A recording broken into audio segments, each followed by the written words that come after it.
कविता स्त्रियांविषयी, त्यांच्या दुःखाविषयी, त्यांच्या भावनेविषयी, त्यांच्या सामर्थ्याविषयी सगळ्या त्याच कविता मी तुमच्यासमोर सादर करते. पण काय करणार, इतक्या सुंदर सुंदर कविता आहेत आणि प्रत्येक कविता तुमच्या समोर सादर करण्याच्या लेवलची आहे.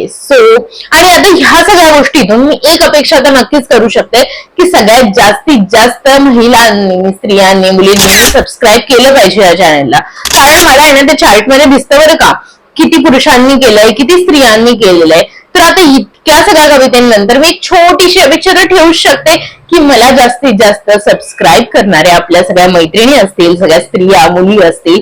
कारण भरपूर कविता आहेत आणि त्यातलीच अजून एक, आता हा जो विषय मी तुमच्यासमोर मांडणार आहे, आई, म्हणजे काय बोलावं आता.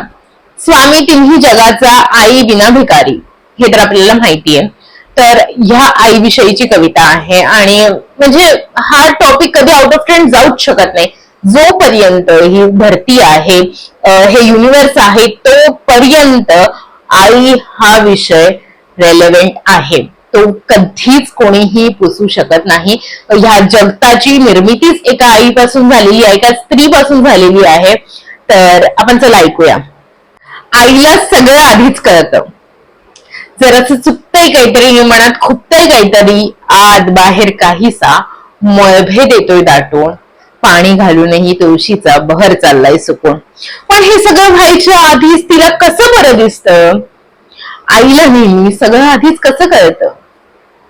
पाखरांना जेवढं असतं तेवढं घरट्यात पुरत नाही, नव्या नव्या पंखांना आभाळ मात्र झेपत नाही. पण हे सगळं व्हायच्या आधीच तिला कसं बरं दिसतं. आईला नेहमी सगळं आधीच कसं कळतं. आई फक्त आई नसते बरं का, बायको, मैत्रीण, सोन म्हणून सगळं सगळं जपत असते. स्वयंपाक करते, फोडणीमध्ये थोडं प्रेम घालते वर, भिंती, खुर्च्या, फर्निचरचं तेव्हा खरं होतं खरं. जग जिंकून आलं तरी बाळ तिचीच खुशी शोधतं. जग जिंकून आलं तरी बाळ तिचीच खुशी शोधतं. सगळं काही समजून उमजून तिचं काहीच लख असतं. आणि हे सगळं व्हायच्या आधीच तिला कसं बरं दिसतं. आईला नेहमी सगळं आधीच कसं कळतं. तर कसं आहे ना, तुम्ही कितीही मोठे व्हा, पण आईला सगळं आधी कळतं. तिला सगळं दिसतं. तुम्ही कितीही आनंदात असाल, किती दुःखात असाल, तिला सगळं आधी कळलेलं असतं. कसं आहे ना, आपण, माझी आई तर मी आज कुठे बसलीये, मी आज कशी खातेय, किंवा आज माझा चेहरा काय म्हणतो, याच्यावरून तिला सगळं कळतं की आज माझा मूड कसा आहे आणि आज मला काय झालेलं आहे.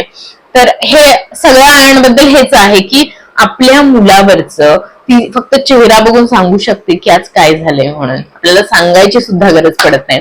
तर अशी ही कविता आहे की आईला सगळं आधीच कसं कळतं. तुम्हाला तुमच्या आईचा तो एक्सपिरियन्स नक्की माझ्यासोबत शेअर करा की ज्यात तिला कसं सगळं आधी कळालंय.